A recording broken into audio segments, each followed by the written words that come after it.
Important खबर आ रही है निकल के दोस्तों, अगर आप कुवैत में रहते हैं तो आपके लिए ज़रूरी है। यहाँ पे गिरफ्तारी, चेकिंग और हम बात करेंगे यहाँ पे कुछ इंडियन वर्कर के बारे में।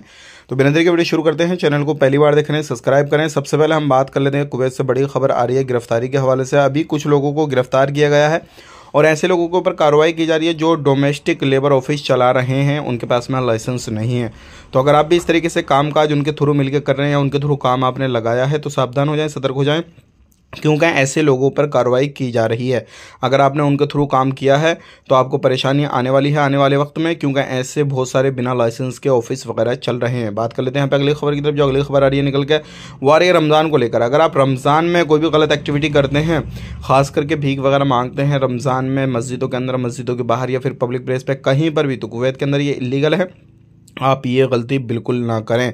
बात कर लेते हैं यहाँ पे अगली खबर की तरफ। जो अगली खबर आ रही है निकल के ये आ रही है उन लोगों के हवाले से जो लोग फ़्लाइट लेना चाहते हैं।